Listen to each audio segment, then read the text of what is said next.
Hello दोस्तों, आइए मैं आपको लेकर चलती हूँ अपने गार्डन में।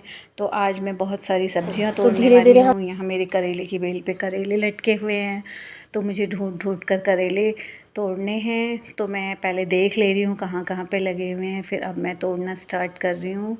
और ये देखो मेरे करेले टूटने स्टार्ट हुए हैं और ये टूटते चले गए, टूटते चले गए। एक के बाद एक करेले आते गए और इस तरीके से मैंने बहुत सारे करेले तोड़े, बहुत सारे करेले तोड़े। उसके बाद में और सब्जियां, ये देखो एक इतना मोटा करेला निकला है, बहुत मोटा बड़ा करेला निकला है। ये मेरी थाली अब भरी गई है करेलों से, इतने सारे करेले निकल गए हैं, जिसे देखकर मैं बहुत खुश हूँ। अब मैं अपने मक्का की थोड़ी सी फसल देखने लगी। यहाँ पे मेरे बहुत सारी मक्का लगी हुई हैं, इसमें से मैं बहुत बार तोड़ भी चुकी हूँ।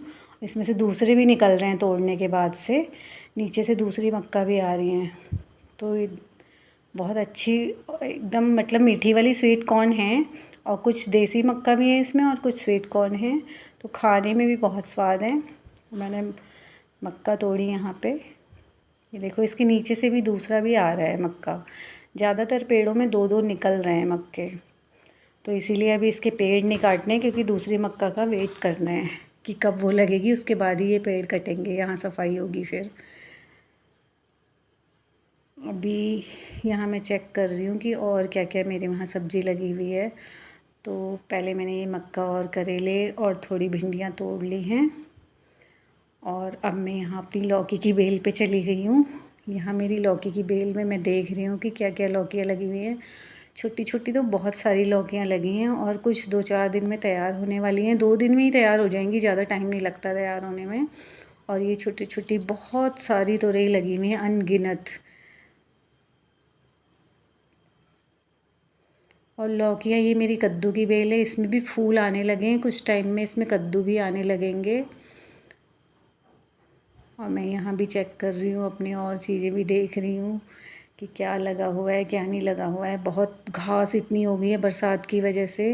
अब ये एक छुपी हुई लौकी यहाँ देखो मिली है मेरी, ये अब इस लौकी को तो मैं काट ही लेती हूँ, बड़ी हो गई है, फिर नहीं तो ज़्यादा बड़ी हो जाती हैं। तो मैंने ये लौकी काट ली, बहुत सॉफ्ट और अच्छी लंबी लौकी हुई है। और ऐसे मेरी छोटी छोटी बहुत सारी तुरई भी लग रही हैं, ऐसे लौकियाँ लगी हुई हैं, बहुत सारी तुरई लगी हैं। अभी 1-2 दिन में मतलब बहुत सारी सब्जियां निकलने वाली हैं। ये देखो कैसी लौकी लगी है, और देखने में इतनी सुंदर लग रही है ना। ये लौकी हैं या तुरई हैं, कुछ भी देखने में इतनी सुंदर लगती हैं। ये देखो ऐसे छोटी छोटी बहुत सारी तुरई लगी हुई हैं। तो मैंने अच्छे से इनको उस समय जाल वाल में वो बांधा नहीं है, नहीं तो अगर मैंने जाल लगाया होता तो बहुत अच्छी होती है ये सारी सब्जियां मेरी। मैंने फ़र्स्ट बार लगाई हैं तो मुझे इतना एक्सपीरियंस नहीं है, तो जितना भी है फिर भी बहुत हो रही है, मतलब बहुत सारी सब्जियां निकल रही हैं इसमें से। अब मैं आगे बेल वेल सही कर दे रही हूँ, जहाँ आगे आगे से ही निकलती हैं तो इनको आगे चढ़ाना पड़ता है, सही करना पड़ता है। और आगे देखो कितनी मेहनत करनी पड़ती है, ऐसे जंगल में इतनी घास हो गई है, बिल्कुल जंगल की तरह। बरसात के टाइम में घास भी बहुत हो जाती है, तो उसमें डर भी लगता है। चेक करो, इधर उधर देखो, डर भी बहुत लगता है कि इतनी घास के बीच में से जाऊँ कैसे। लेकिन अब ऐसे ही थोड़ी ना कुछ मिल जाता है बिना मेहनत किए हुए, बिना उसके। तो वही मैंने सारा चेक कर लिया, और ये मेरी सारी सब्ज़ी और टूट कर हो गई हैं रेडी। ये देखिए इतनी सारी सब्ज़ी मेरी निकली है, ये जिनको देखकर मुझे बहुत खुशी हो रही है। ये देखो, खुशी का कोई ठिकाना ही नहीं है। कितनी लंबी, एक बहुत सुंदर इतनी बड़ी लौकी निकली है ये, और बहुत सारे मेरे मक्का निकले हैं। और यहाँ पे मेरी 3-4 भिंडियाँ भी निकली है। आजकल भिंडियाँ निकलना बहुत कम हो गया है, लेकिन फिर भी निकल ही रही हैं। और ये मेरे बहुत सारे करेले हैं। इसी तरीके से आप लोग मेरी वीडियो देखते रहें। बाय।